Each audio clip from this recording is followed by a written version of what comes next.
Welcome to Democrats Live. Well, Democrats Live, we're live streaming from the DNC headquarters in Washington, and you can follow us live stream at live.democrats.org, where you can also go and sign up to volunteer, and you can donate. Remember, whoever pays the piper calls the tune. You want to shape this party, we need you to be part of the game. Also, don't forget to go text the number. You can dial 43367 and type in the word resist and get all the news you need for Resistance Summer. And the only and the one, Maxine Waters, will be with us next week on Democrats Live. So make sure you tune in for Auntie Max. Today, we got an awesome show today, guys. We got a surpassing show today. It's about vets, and I just want to introduce three of my guests today. These are awesome leaders, people who are serving our country in the military, in Congress, and they're putting it down every single day. Let me introduce to you my good friend and yours from California, Mark Takano. Mark, how you doing today, man? Hey, glad to be here. Glad to be here. Wonderful. Mark is a leading member of the Veterans Affairs Committee. He is doing all this stuff to help make sure that our vets are represented in Congress. Mark, thank you very much. Yep. We also got Ted Lieu, Colonel Ted Lieu, who is representative from California. Ted Lieu is a colonel in the reserves of the United States Air Force and is doing great work there, and also very active in terms of fighting for vets and all issues. And a very, very special guest, Will Fischer of Vote Vets, everybody. VoteVets.org. Thank you. Thank you. But before we talk about the vets issues, I want to get the take of the guest today on some of the events that are happening, like right now. I think today we have a Comey video that we're about to play. So tune in and we'll get some comment. Director, when the president requested that you, and I quote, let Flynn go, General Flynn had an unreported contact with the Russians, which is an offense. And if press accounts are right, there might have been discrepancies between facts and his FBI testimony. In your estimation, was General Flynn in serious legal jeopardy? And in addition to that, do you sense that the president was trying to obstruct justice or just seek for a way for Mike Flynn to save face, given he had already been fired? Well, General Flynn at that point in time was in legal jeopardy. There was an open FBI criminal investigation of his statements in connection with the Russian contacts and the contacts themselves. And so that was my assessment at the time. I don't think it's for me to say whether the conversation I had with the president was an effort to obstruct. I took it as a very disturbing thing, very concerning, but that's a conclusion I'm sure the special counsel will work towards to try and understand what the intention was there and whether that's an offense. First, I was alone with the President of the United States, or the President-elect, soon to be President. The subject matter, I was talking about matters that touch on the FBI's core responsibility and that relate to the President-elect personally, and then the nature of the person. I was honestly concerned that he might lie about the nature of our meeting, and so I thought it really important to document. That combination of things I'd never experienced before, but it led me to believe I got to write it down, and I got to write it down in a very detailed way. Hey, there you go. Live events unfolding right now. But, I'd like to get the reaction of our guests today to these events, two of whom served in our military, and Mark Takano serving in Congress on behalf of vets. Mark, what do you think? What do you make of this stuff? I think this is very concerning. I think the very premise of our form of government is at stake. No person is above the law, including the president. And what I heard the director of the FBI just tell us is he wouldn't draw the conclusion himself. He was just presenting the facts, ma'am, like Joe Friday on Dragnet. But pretty clear that the president, during an open investigation that he knew about, was looking to interfere with that investigation. The FBI director, while the FBI director is technically a subordinate of the president, This is no ordinary subordinate. He's also one of the top law enforcement agents of the country.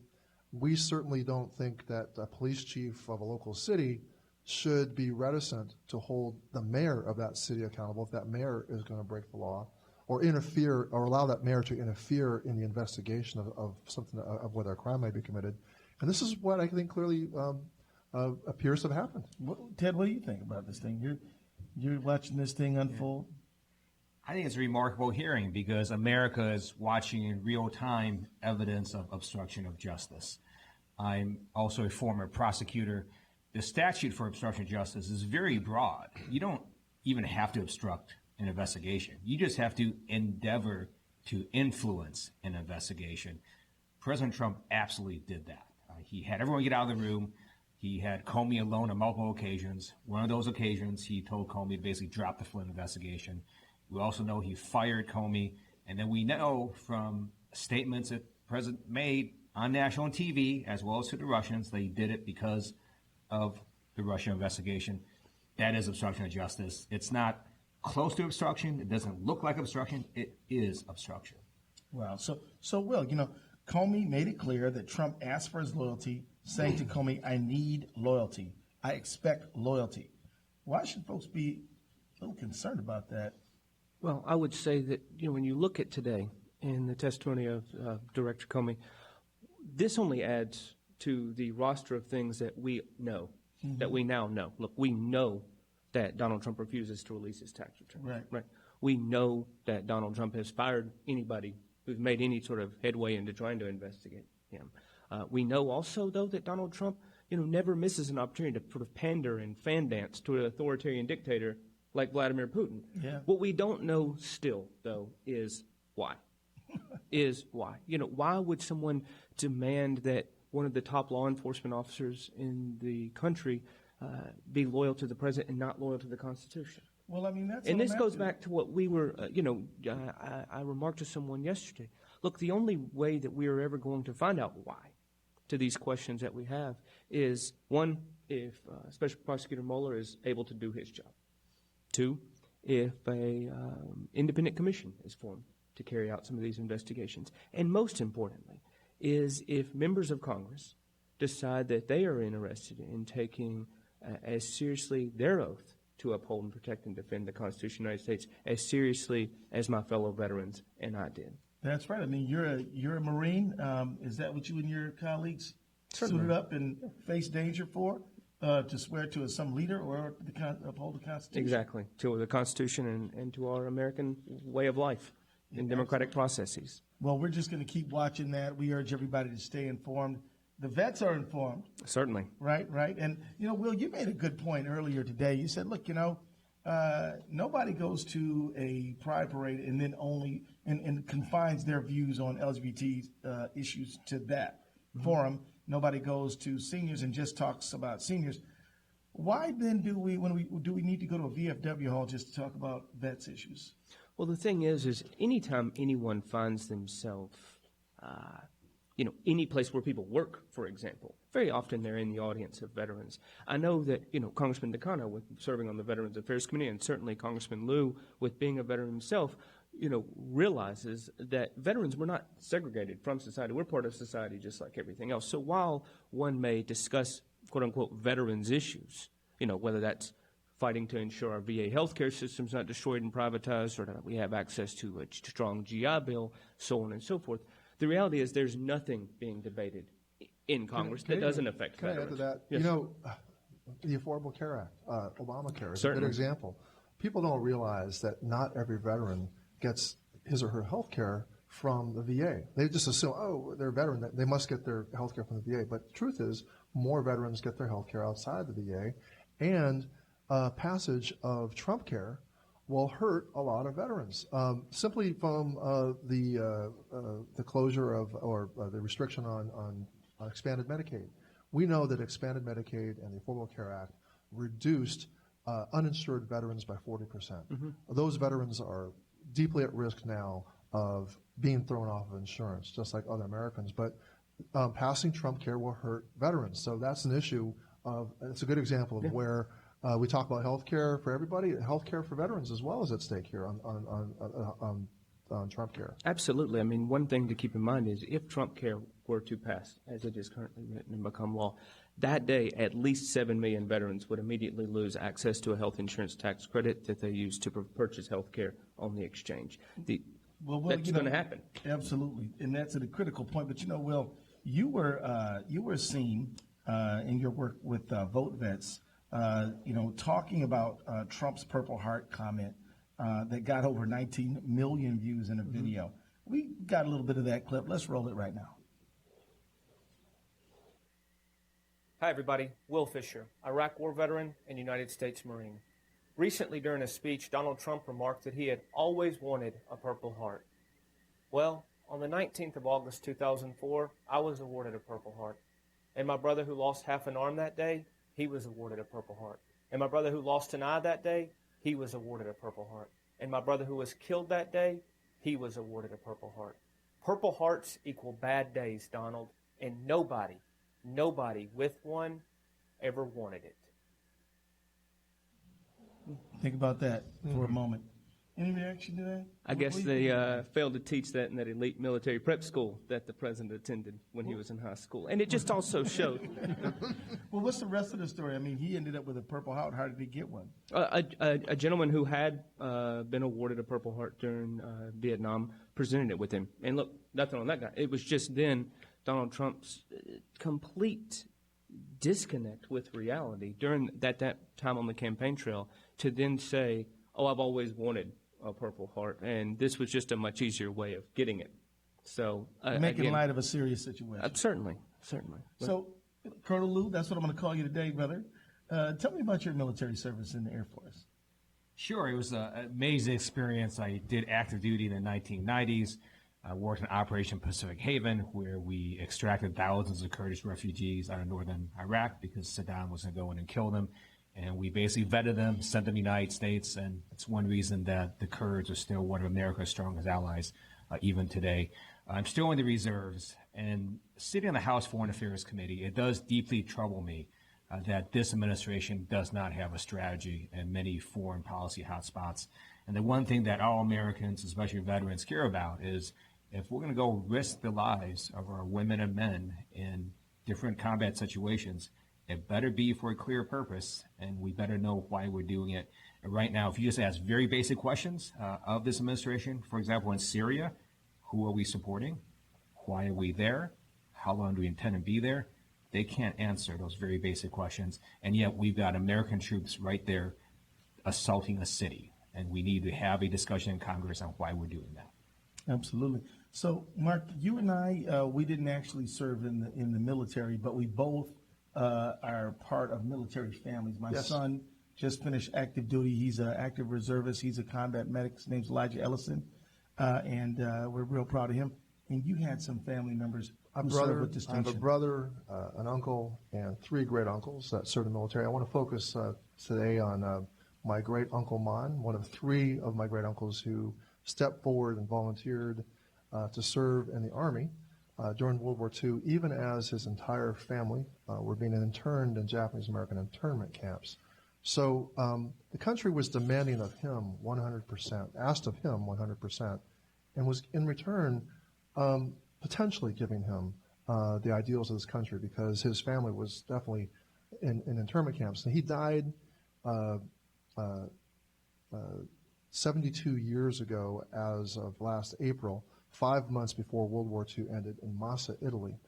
And it's always a poignant thing to me to think that as a 23-year-old, he stepped up and volunteered to do the motto of the 442nd, the segregated, and they had segregated fighting units in those days in World War II. In other words, an all Japanese American. All Japanese American. There was the Tuskegee Airmen, all African American. That's how it was organized. It was only President Truman after the war who integrated the armed services, which was one of the first steps post-war of our step toward civil rights in our country. But Uncle Mon, the motto of the 442nd was "Go for broke," which means bet it all, leave nothing off the table. It's 100% gamble, and he gambled that his country was eventually going to do the right thing. When I talk to young dreamers today, Keith, about the uncertainty they feel about whether the government's going to do the right thing, I say, tell them a story about my Uncle Mon. And I say, look at me. I'm his great-nephew. Do you think that my Uncle Mon won his bet?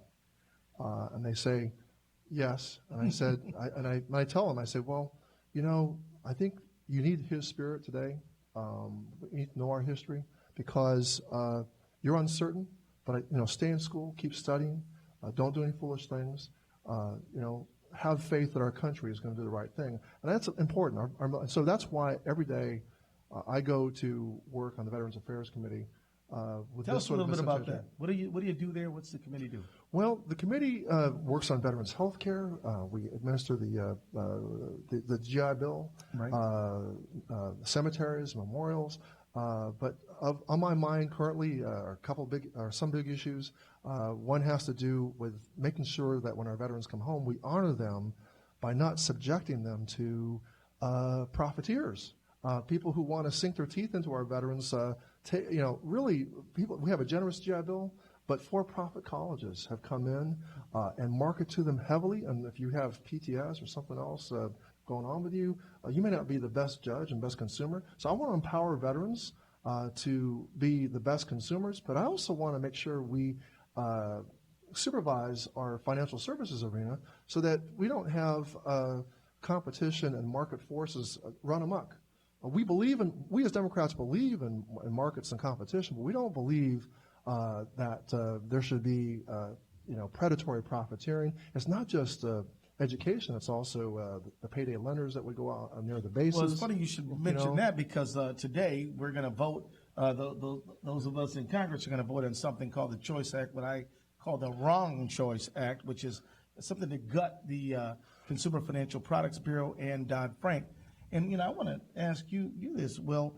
When my son when he was in active duty, whether we were going to Fort Sill or to Fort Stewart, one thing I noticed is outside of the fort, there was always these car dealers, payday lenders, furniture, rent-to-own kind of joints. Do our vets deserve somebody being a watchdog so that they're not victims of predatory practices? Absolutely, absolutely. Especially when you look at some of the work that the CFPB, the Consumer Financial Protection Bureau, has done within their department that is specifically dedicated to service members and military families to make sure people aren't, plain and simple, getting ripped off. Yeah. To make sure that they're not getting taken advantage of, that they are not having, paying a 72% interest rate on something crazy and so on and so forth. And that department has been extremely effective in helping literally tens of thousands of veterans to ensure that they don't get ripped off. And not just veterans, but active duty service personnel. And if I could real quick on when Brother Takano just a moment mentioned protecting veterans and military families from profiteers. I think it's important also to remind people right now that there is absolutely a campaign underway to try to destroy and privatize the VA, to allow people to profit off health care of veterans, to say, hey, welcome home, here's a voucher. Welcome home. Now I'm going to take money that's paid for with tax dollars and give it put it in the pockets of millionaire and billionaire hospital executives. Now, this is being done, look, if you ask me, for two main reasons. Look, number one, don't get me wrong, there's a tremendous amount of money to be made off privatizing veterans' health care. We make new veterans every day, and look, Donald Trump and President Steve Bannon seem hell-bent on making even more. Now, the second point, though, and I think this is also very important and sort of a more surreptitious narrative, is, look, the VA is popular among the people who use it. The VA works well, and the VA is also a government-run single-provider health care system. And people know that if they can kill the VA, they can dash the hopes we all share in one day seeing universal health care being realized. Yeah, good point. You want to jump in here for a second, Mike? Just real quick, I just want to say it's a perfect CFPB. Who would have thought the Consumer Financial Protection Bureau had anything to do with veterans? It's another example of how whenever we talk about anything, financial services bills, veterans are included, inevitably. All issues are veterans issues. Now, hey, Ted Lieu, just ask you, man, Trump's support among military communities has dropped dramatically, which is interesting because he did enjoy some support. And here's the other thing. Republicans tend to associate themselves with patriotism, with the flag, with the military, and yet who's really getting out there fighting to make lives better for our veterans? You know, my experience of being in the service now, both active and reserves for over 20 years, is that folks in the military really do respect the rule of law. They follow orders. They want people to follow regulations, instructions, statutes. And when they see a president that shows such great disrespect for the rule of law, I think it really bothers a lot of us veterans. Not only do you have the president committing obstruction of justice, you've got the attorney general lying before Congress. That is perjury. You have Jared Kushner, who lied on a security clearance form, which many veterans find offensive as well. That is falsification of official statement. That is also a felony. And when you see this great disdain for the rule of law, I think it does send a signal to many veterans that there is something really wrong in the White House. And I think that could account for some of the drop in support that we're seeing. But who's really doing it for the vets? Are Democrats giving real value to veterans out there when it comes to education, financial protection? I mean, who's really putting the legislation in place for the betterment of lives of our vets? Well, I can tell you that I've tried to work on the profiteering angle on for-profit colleges and rapaciously, for-profit colleges. We've been blocked at every turn by Republicans. They won't even give it a hearing. But who extended the GI Bill? Well, say it. Look at it. The Democrats have extended Well, the yeah, GI well, Bill. this is Democrats Live, right? So, There are over 45,000 vacancies at the VA right now in healthcare, and the first thing that President Trump did is say that he was going to put a hiring freeze on that, and we're going to pass an accountability bill probably this next week, but we need to put as much emphasis on filling those vacancies. One third of VA employees, one third of government employees are veterans themselves. you want to build on this, Will? Absolutely. I mean, look, going back to the point that what you were saying about who was really standing out there, and where are people really when it comes to veterans issues? Mm-hmm. Look, you have people like Mark Takano who are killing it, doing great work for veterans every single day on the Veterans Affairs Committee. But going back to that all issues or veterans issues, look at the work that you've done in your career to preserve and protect something like collective bargaining, which is just a great avenue for people to be able to have access to a good job, economic stability, which here's the reality, gang. There's a veteran class in this country, and it's fundamentally part of the working class. I didn't serve in Iraq with a single millionaire. Right? There weren't any Koch brothers at boot camp with me. But there were a lot of people who, when they got out of the service, they've come home now, and they work at the power plant. They work as a letter carrier. They work at the VA. And tens of thousands of them are working in the building construction trades industry, which makes me so excited for something like what Congressman Ted Lieu is doing right now through the people's budget that the Progressive Caucus has put out, talking about a $2 trillion investment into our nation's infrastructure that also includes Davis-Bacon protections, and strong prevailing wage laws to not only make our country, competitive in the 21st century. Because how can a nation be safe if you can't drink the water? Right? That's right. How can we be secure if you can't drive across the bridge? But not only are we going to be making our nation better, but we'll also be connecting veterans, tens of thousands of veterans, with what a veteran needs more than anything, which is access to a good job. Absolutely. So tell me about Private Allen. Oh, so there's a funny story I like to tell, and this goes back to a campaign that was in the 1880s where two veterans were vying for a seat in Congress. I heard this from Admiral Jamie Barnett. That's where I first heard this story. And they lived in Mississippi, and one was a general, and one had served in the war, a guy named John Allen, as a private.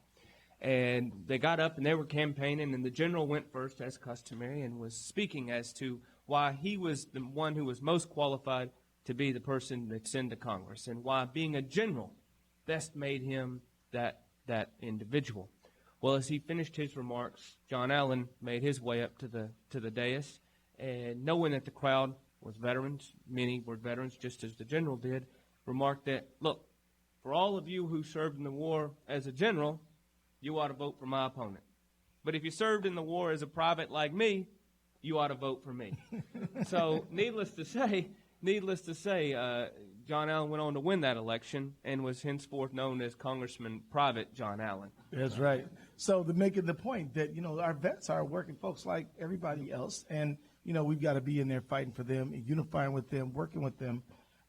So I want to flip over to a topic that, of course, is a veterans topic, of course, but it has to do with the Democratic Party kicking off Resistance Summer. Resistance Summer, and I just want you all to know that we had 125 events in all 50 states.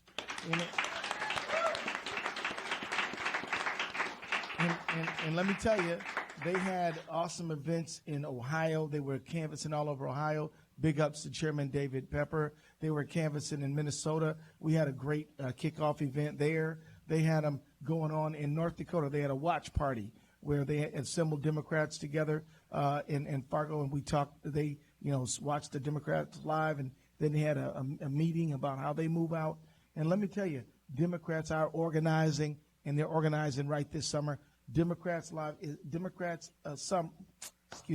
Resistance Summer is an intensive engagement program where we are asking Democrats, get out of the Democratic Party headquarters and get out there into the neighborhood, get to a cookout, get to an event where people are tabling, go out there and knock a door and have a phone bank and really engage your neighbors. And it's really going to work. It's really working well. If you want to be part of it, please, you want to just text the word RESIST, RESIT, to 43367. Resist to 43367.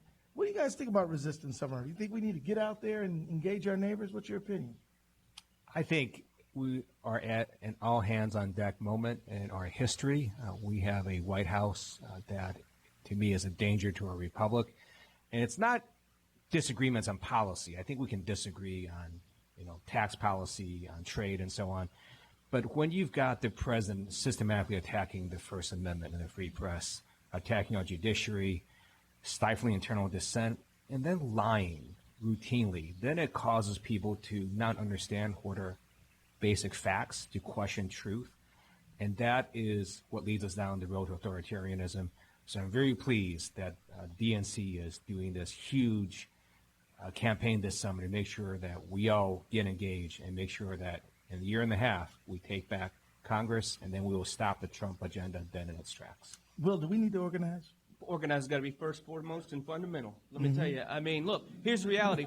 A lot of people may agree with exactly what we believe in, but they're not always going to hear you, right? It's important for people to get out and talk to people and use an avenue to meet people where they are. Going back to that story. Hey, if you're a private like me, vote for me. That's right. I mean, look, I'm a veteran. It's on me to go out and talk to my fellow veterans about working class issues and about what's going on to try to push, our movement forward. If, if you're a person of faith, right?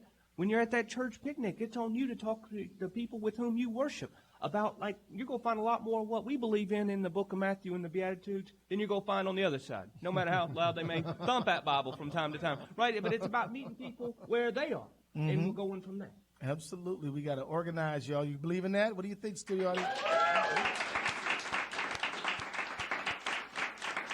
Now, look, Mark Takano, you've been able to be somewhat of a hit on the internets, man. What do you think? The internets, I want to put something on the screen right now that I think you might remember. And here's the thing. You got this graded paper, and as soon as it comes up, maybe you can take us through it a little bit. Okay. All right, there it is. Oh, yes. Now, first of all, you are an educator. Let's start there. I was a public high school teacher for nearly 25 years before I was a member of Congress, and I taught English most of the time. And so sometimes you see the work that gets done here in Congress. Most recently, the ACA or the AHCA, Trump Care. I thought when I was leaving teaching I was going to give up on seeing hastily written, sloppily written papers. But Trump Care, was just. But this is not Trump Care, what you see here.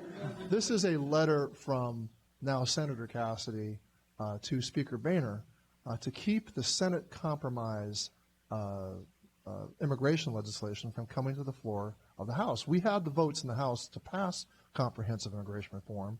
It had come from the Senate. But this was him, and this letter was also signed by Michelle Bachmann and people like that, telling the Speaker why it couldn't happen. So what I decided to do is to get out my teacher red pen and to go through this line by line. We were correcting some stylistic, some mixed metaphors and all that. But, there's one line in particular I liked that said, you were supposed to solve the problem of 11 million undocumented people in this country. Go back and do the assignment again. It fails. And it says at the end, see me after votes. This, to our utter surprise and delight, this I think had 1 million views. Viral. Went viral, had 1 million views on Facebook alone, not counting all the other platforms. We attempt to, this is the other thing we want to do, is be creative in our communication and to get a point across. And the whole point of this was to take issue with the argument, the fallacious and specious argument that immigration reform couldn't be done. The truth is that if we had let it come to a vote on the floor of the House, we would have not have seen immigration rear its ugly head. On this issue, Mark, is immigration yet again another veterans issue, and how so? Well, we've got several veterans, undocumented veterans, who were deported out of this country, Wow. who served our country, who can't get access to medical care because they can't get access to the doctors to get the examination to qualify for the benefits. This is a terrible thing that these folks served in our country's military, and are not being taken care of. And Will, go ahead, Will. I say, but guess what? They get to come back after they're dead because they got mostly honorable discharges. Therefore, Wow. they're eligible to be buried in a veteran cemetery. So you're good enough to serve, you're good enough to be here, but you're not good enough to have a life here. Is what we tell. We tell people. And I think another point to understand is why immigration is so important. The reason the U.S. military has a program where we make you a citizen if you do these certain career fields is we desperately need lots of folks that can speak different languages in the military. Immigrants can do that. And to have the view that we need to shut down immigration is really a backwards view that makes countries weaker, not stronger. And speaking of people who've blown up on the internets, you've had some amazing tweets. I think that you weighed in on the Muslim ban. Is that right? You want to talk about that a little bit? Whenever the president says something stupid, I try to point it out. You go get carpal tunnel. Yeah, right. So could you read that one for us there, Congressman Lieu? Yeah, it says, President Donald Trump, you truly are an evil man. Your job is to help Americans, not intentionally try to destroy their lives. And I remember... And by the way, that is a response to real Donald Trump tweet. Sorry, I didn't mean to interrupt you. Yeah, so I remember reading this tweet from the president, and I thought, what he's actually suggesting to do is horrific, that he's going to basically mess up Obamacare, cause ruin to millions of people in America, from cancer patients to those with diabetes and those who seriously need health coverage, simply out of spite, to make a political point. And to me, that was evil, and I just called it as it is. Let's see a few more of Ted Lieu's best. What about this one, Ted? Read it for us. So it says, Tillerson's ignoring of question on chemical weapons in Syria and its poor performance as Secretary of State is alarming. So I made this cheat sheet to help. I'm on the Foreign Affairs Committee. I follow what the Secretary of State is doing. I just have to tell you, his first few months were really not good. He is a little better now, but he seemed totally like a deer in headlights in his first few months. So I thought I'd do a cheat sheet to help him by explaining to him that, chemical weapons are bad. And that biological weapons are bad and nuclear weapons are very bad. And then I thought I'd just sort of tell him who our allies actually are. So, Australia is an ally because the president offended Australia's prime minister. I thought we need to set that straight. Mexico is also our ally. Germany is an ally, and we know that Russia is not our ally. That's what I wanted to convey. Just to give him something in case he gets lost, just That's right. refer to here. That's right? right. Now, I think Okay. I should send that to the president because he doesn't, like the last few bullet points, he doesn't understand stuff. Right. And we got one more of your greatest hits. Yeah, was charged $2.99 for coffee, listed at $2.59. That's why I have trust issues. Oh, and the fact that Sean Spicer at the White House makes shit up.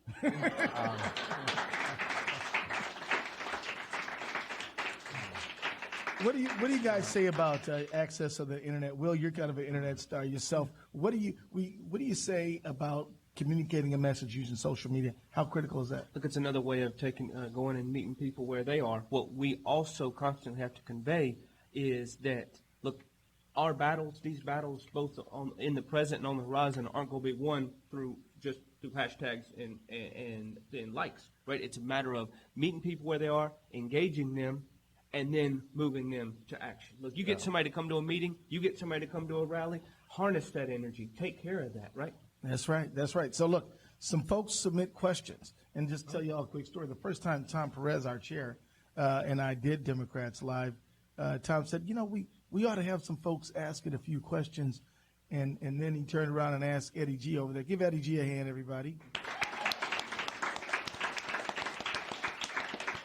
Eddie, we got any questions? We had 10,000 questions. Wow. So we have folks who are putting questions in, and we want to thank you. Keep them coming. We'll answer all the ones we can. Here's one, Martha from Oregon. The Democratic Party seems to be in disarray, and I have lost confidence in its ability to be relevant to issues such as improved employment opportunities and uniting our divided citizenry. Do you see a blueprint or any fresh new leadership for moving the party forward? What do y'all think? It's one reason that many Democrats a couple weeks ago introduced the 21st Century New Deal for Jobs Act. And my view is we can't repeat what we did last year, which is basically have a huge focus on basically Trump is bad. I think we all know Trump is bad. Now we know he's really bad. But we also need to say, and this is what Democrats are going to do. And infrastructure is one way we can talk about creating millions of jobs across America, and also rebuild our highways, roads, and bridges. And I think it's important that Democrats also put out a positive message, in addition to pointing out the chaos that is our president. Well, allow me just to tell Martha. Martha, you want to get involved? Text RESIST to 43367. We will give you plenty to do. We are on the move. We got a new spirit, and we are stepping forward in a very strong way.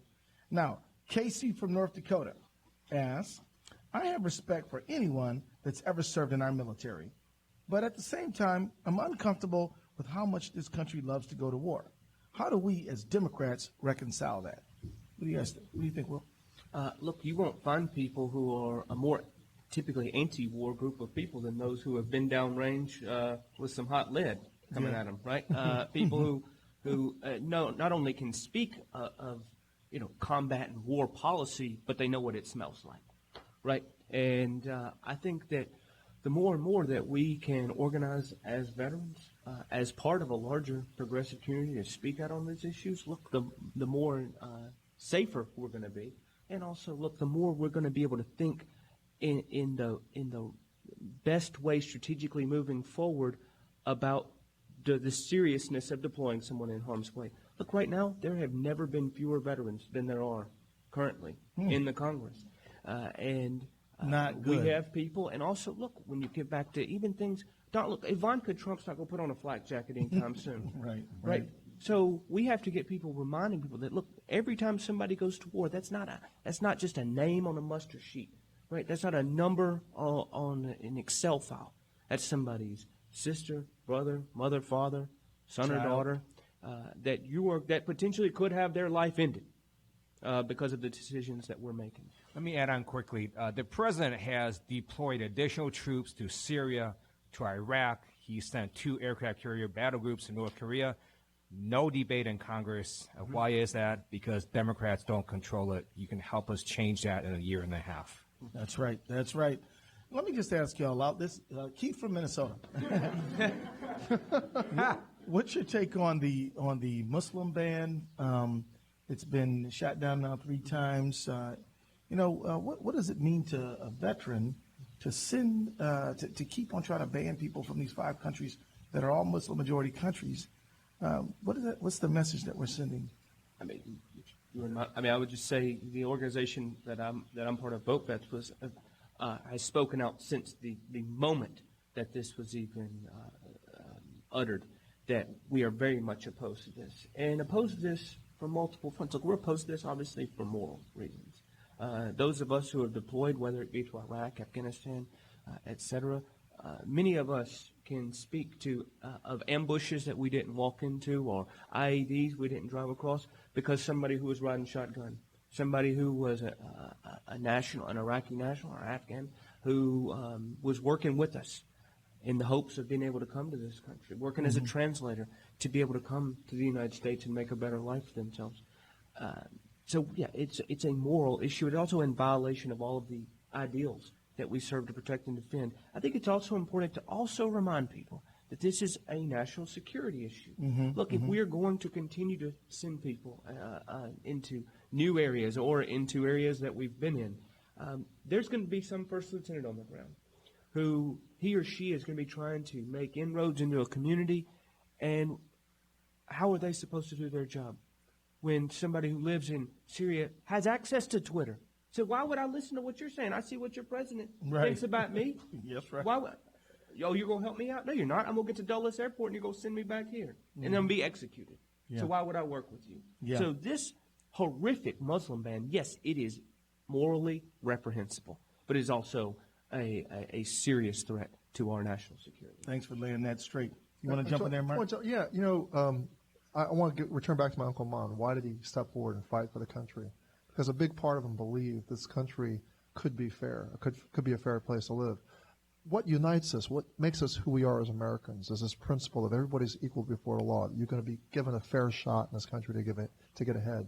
That's what attracts so many people here, and why people will fight for the country, even risk their lives for it. We do away with that principle. We give in to the idea of collective justice, that we punish a whole group of people because of what one person did. This is not America. This is not what we have people lay down their lives for, and it's actually an affront to the memory of what our veterans fought for. So what unites our country, what makes us who we are the values that the country has stood for, and they are truly, truly amazing, noble values. That nobility is what makes our country great, and what makes people want to lay down their lives for the country. So that's what I got to say about that. Thanks a lot. Congressman just used a word I want to hit on, great. Right? We hear a lot about great. You can't be great if you're not good. That's right. That's right. Yeah, that's a very good point. That's right. And I just want to add, it is just strategically stupid. We have a lot of countries in the world that are U.S. allies. The United States is stronger when we work with allies than when we work alone. You can't sort of go to Saudi Arabia and then have a Muslim ban, right? You just can't. Those two things don't reconcile. And that's why just having this Muslim ban really is not just offensive, but it makes it hard for these countries that we need to work with to attack terrorism to really want to work with the United States. So let's talk about homeless veterans. Carol from Washington is quite concerned about homeless veterans in her state of Washington. She says veterans are suffering. When does it get better for them, get better for us? And may I also add suicides? Very serious problem. So last year, with the help of Mark Takano and others, I authored a bill to revitalize the West Los Angeles VA, the largest VA in the nation, to increase housing for homeless veterans. President Obama signed that bill, and it's my hope that other VAs across the nation start doing similar things, because we really do need to address homeless veterans head on. There are vouchers that we can give veterans, HUD-VASH vouchers, and it's my hope that this administration also focuses on that issue, because it really is a bipartisan issue. Well, certainly cutting funding from HUD, as the president's budget wants to do, and HUD-VASH programs is not going to help decrease the number of homeless veterans. But again, it also goes back to our point earlier that, look, anybody who wants to be pro-veteran, right, will be pro-worker first and get veterans connected with what a veteran needs more than anything, which is access to a good job and an opportunity to live out the American dream that we fought to protect and defend. Awesome. Well, let me just tell you guys, this has been another great edition of Democrats Live. Few announcements I need to give you. First of all, text RESIST to 43367. Text RESIST to 43367. Check out Auntie Mac's next Wednesday night at 8. Maxine Waters, everybody, 8 p.m. next Wednesday night. And let me just ask you guys, if you would, you're welcome. Hey, if you're in Washington, D.C., you can be part of our live studio audience. Do we have an awesome audience? That's right. And I just want to give you guys a last word as we check out Ted Lieu. What do folks need to know as we move forward?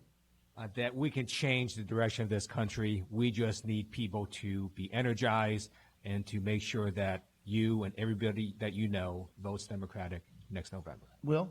I would just ask everybody, look, I'm with Vote Vets, largest progressive veterans organization in the country. Check us out online, votevets.org. Follow us on social media, @VoteVets. Awesome. Hey, follow me on Twitter, @Keith Ellison. @Keith Ellison, y'all. And you have the last word, Mr. Takano. I think the eye on the prize is we've got to flip the House of Representatives. So much is at stake.